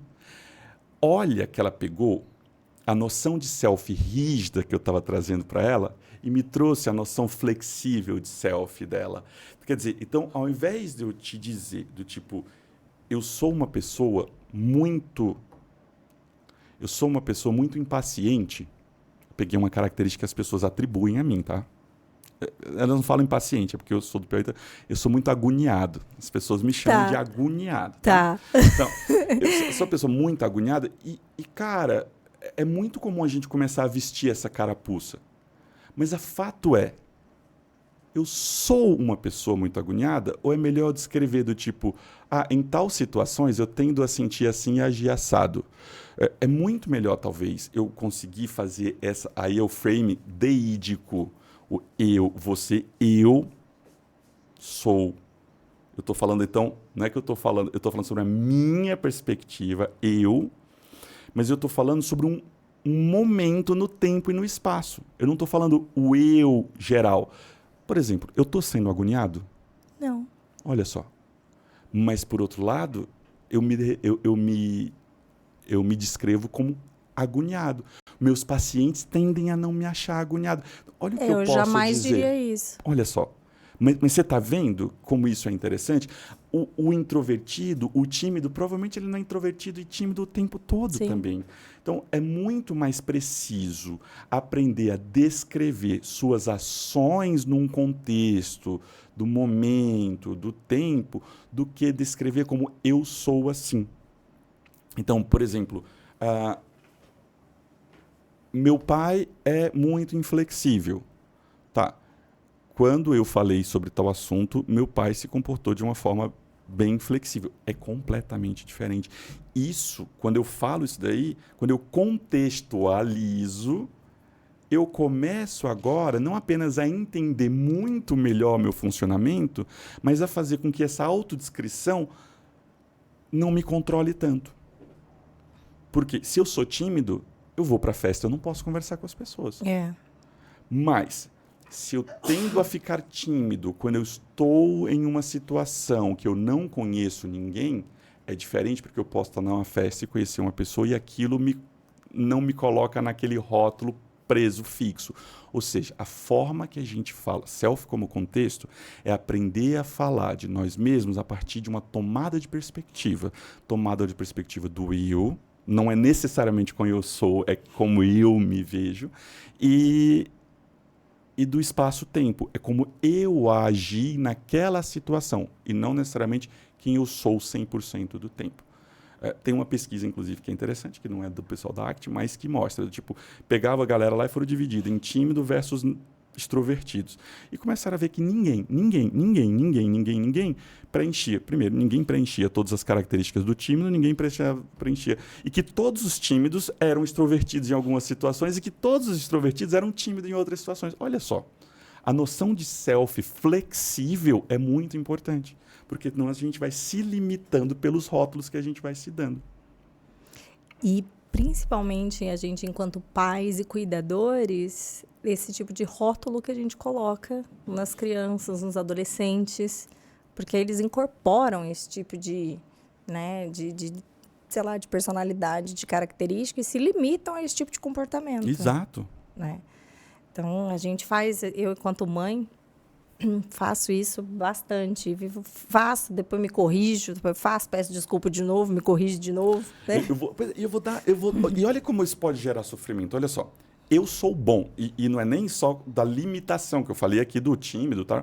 Mas vamos lá. Tem um paciente que fez assim, mas eu sou um cara bom, não sou? Eu sou um cara bom, não sou? Parece que ser bom para ele entrou aqui numa de, tipo, eu preciso sempre atingir uma expectativa que eu criei para mim mesmo. Ele está sempre em sofrimento, com medo de não atingir a própria expectativa. Veja que coisa. Terrível, terrível. Enquanto que talvez o que seja importante foi, tipo, olha como eu estou aqui agindo de uma maneira que eu mesmo considero bacana. É diferente de dizer, eu sou bom. Enquanto que outros, esses aí com os meninos com transtorno opositor desafiador, parece muito. Eles começam a ser tão julgados, tão punidos, que eles começam a dizer, eu sou do mal mesmo, eu gosto de ser do mal. E aí eles começam agora a querer fazer coisas apenas para cumprir a própria expectativa que eles trouxeram para ele. Se eu sou ruim, então é você mesmo. É isso. E trabalhar nessas situações. O self contextualizado é muito importante. Inclusive, do tipo, eu adoro estabelecer uma relação com os caras boa, a ponto de falar assim, mano, pra mim você me trata muito bem, cara. Você percebe? Não, é porque com você... Então, velho, não é que você é ruim. Vê só. Em algumas situações se age de maneira que machucam as pessoas, né? Então, mas vê. Você também, ó comigo, eu desenvolvi um relacionamento tão bom que o cara quer me tratar bem. E aí eu começo a quebrar, inclusive, o self rígido dele por aí, pela relação comigo. Eu lembro de uma vez, com um bem específico, que ele falava do tipo, aí já nem era o self também, mas veja as categorias rígidas. Eu falei assim, nossa, o fulano te irritou, né? Não, ele é meu amigo. Eu falei, tá, eu entendi, ele é seu amigo, mas ele te irritou, né, cara? Não, ele é meu amigo. Aí do tipo, não, entendi, cara, mas veja, eu vi que ele te irritou, cara. Não, amigos não irritam, o outro tal, para...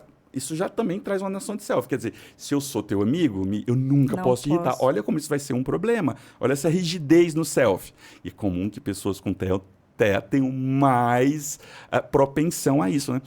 E aí eu falei, cara, você tá um pouco irritado comigo, desculpa, não tá? Ele falou, você tá enchendo o meu saco. Exatamente com essas palavras. Eu falei, mas eu sou teu amigo, não sou?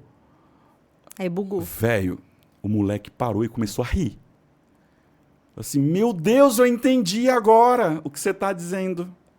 Não, você é muito meu amigo, Matheus, mas realmente eu me irritei com você. Caramba! Mas olha como foi interessante. Era isso, a gente estava ali desconstruindo um rótulo rígido demais.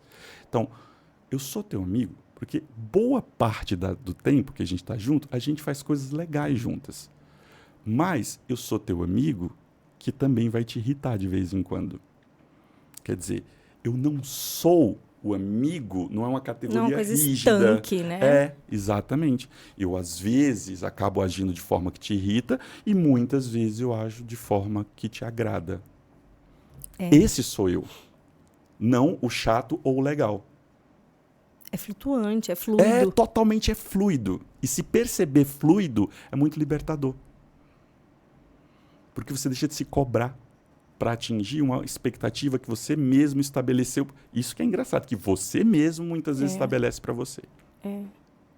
E que se aprisiona. E que se aprisiona dentro do rótulo que você se deu. Matheus. O Matheus é uma doideira, esse monte de conceito e monte de coisas, assim, de desconstruir, né? Assim, de trabalhar. Olha, eu, assim, dentro das rigidez do meu filho, e você sabe que eu me achava a senhora flexível. Eu achava que eu ali no meio dos autistas da minha casa, eu achava que eu era a fluida, entendeu?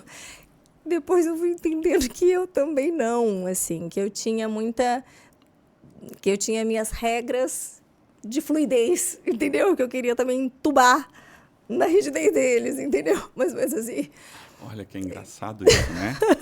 Que a gente começa a se tornar... Às vezes a gente fala assim, tem que ser flexível o tempo todo. Aí a gente começa a virar rígido para... Nossa! O rígido da flexibilidade, exato. Né? Mas é muito louco. Isso pode acontecer mesmo. Nossa, meu Deus. Eu brinco que autismo pega, gente. Tô brincando. Né? Eu fui ficando um pouco autista, eles foram ficando meio... Eu tenho liberdade poética para fazer essas brincadeirinhas. Mas... é uma coisa, a rigidez, ela é muito punitiva para quem vive, para quem é rígido, para quem está perto, né? Assim, então, é muito, muito difícil mesmo, assim, de você... Produz muito sofrimento, né? Nossa Senhora. Hoje a gente está vivendo uma fase muito boa do que já foi, assim, no caso. Mas, para mim, era um negócio muito aprisionante. E por isso, e aí de novo a questão de valores, por isso que, para mim, eu fiz muito esforço de empreender, muita energia mesmo, de dessensibilização, de dividir em pequenas etapas, porque era um valor muito grande para mim, quanto em família, para eu conseguir muitas coisas. De novo, porque para a gente ali... quanto família, na nossa dinâmica, precisava. Porque era aprisionante. E para o meu filho também, por conta dele ter o reforço social. Ele tinha muitas limitações, assim, que ele sofria de não conseguir. De querer controlar os amigos, querer controlar tudo do jeito dele, mas ele queria estar junto, ele queria que tivesse, ele queria brincar, ele queria... Então, ele precisava conseguir aquelas habilidades, porque ele não queria ficar sozinho. Que é justamente... Pois é, eu vejo isso muito na arte, que é o seguinte, a gente... E acho que a esquiva experiencial, que foi, eu acho que como a arte começou falando muito, tem muito a ver com isso, que é tipo, a gente gasta tanta energia se protegendo que a gente deixa de estar se dedicando àquilo que produz uma vida valorosa para a gente, que enriquece nossa vida. E aí é justamente... Eu acho que se eu tivesse que... Eu acho que no fundo é o core de toda a psicoterapia, mas eu acho que esse é bem o core da arte mesmo. Então, tipo, caramba, talvez a gente tenha que parar estratégias para a gente precise parar de se defender tanto, porque quando a gente se abre às possibilidades, a gente vai acessando reforçadores ali que a gente às vezes nem sabia que tinha, ou sabia que tinha, mas não conseguia acessar. Não conseguia acessar, isso. No fim das contas, acho que na minha família, num geral, entre trancos e barrancos, acho que conseguimos isso, assim. Temos hoje uma vida sociável bastante... para uma família atípica. Né? Para uma família atípica, temos. E é o maior reforçador de todos, do meu filho, hoje. É a socialização. Então, que delícia. Esse é sempre. Esse é um ganho que não tem nem como explicar, né, Mi? Porque... Esse é o reforço dele, é o que ele quer. Ele quer estar com os amiguinhos. Então, a luta dele de vencer a seletividade dele é porque ele quer ter mais autonomia para estar nos amiguinhos. Então, ele quer sair da escola e ir direto para os amigos. Ele não consegue jantar sozinho, fazer as coisas sozinho, mas ele quer lutar para isso, porque ele quer estar lá com os amiguinhos, né? Então, ele é a socialização. Ele quer estar com os pares, Nossa, ele isso é tão quer... importante. Então, hoje, a socialização, o meio social, é o nosso maior reforçador. Que delícia. É o... Chegar aí é incrível, porque agora, por mais que você ainda tenha aí Tem batalhas para isso, vencer, todos você os tem um desafios, motivo isso. muito forte Isso. para lutar essas Isso. batalhas, né? Então, você tem a seletividade, você tem as questões motoras, mas aí ele quer. Então, ele quer estar com os amigos. Então, bora lá, fazer as questões motoras para ele poder estar brincando junto com os amigos, tá? Nos esportes, tá no parque com os amigos, né? Então, porque ele quer. E se diverte, ele fica feliz e é isso que preenche ele. Então, vou tentar ajudá-lo nas habilidades sociais para que ele consiga ter mais qualidade e refino nessas habilidades sociais. Por quê? Porque ele faz questão, porque ele quer se conectar de verdade. Ele quer estar, né? Ele quer se relacionar. Então, de novo, a gente vai tentando construir pontes, porque hoje, né, a gente é o maior reforçador. Então, se abrir. Então, as ciências que vão trazendo essas possibilidades para a gente e que, de alguma forma, também protegem as questões emocionais desses indivíduos nesse caminho, respeitando Perfeito. essa individualidade deles, sem Perfeito. massacrá-los, sem oprimi-los, né?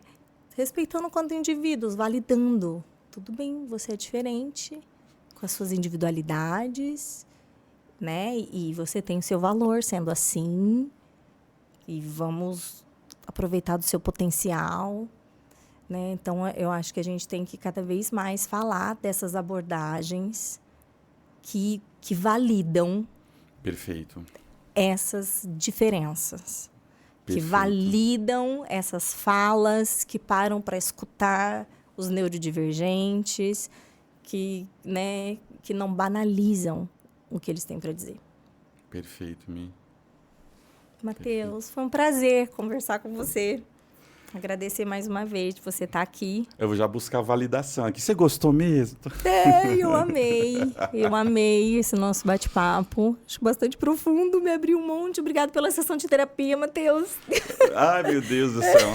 Mas você sabe que, inclusive, isso, o pessoal que incorpora a ACT junto à aba, muitas vezes, é para trabalhar, não necessariamente também com terapia, com os pais, mas, inclusive, para orientação parental. Veja, porque uma das coisas que tem... A primeira coisa é os objetivos da terapia, aba, deveriam partir dos valores da pessoa, do indivíduo e da família. Então, às vezes, a gente está aqui, trabalhando alguma coisa que não tem nada a ver com os valores para onde vocês gostariam de direcionar. Isso é uma terapia que não está alinhada com os valores, é uma terapia que a gente tem um problema. Sim. Então, veja, utilizar isso vai para além de trabalhar com uma criança, vai, inclusive, no nosso trabalho com a família. Sim. Então, obrigado mais uma vez, foi um prazer. Pessoal, para vocês que estão aí, se vocês não se inscreveram no canal, se inscrevam. Compartilhem o máximo possível esse episódio.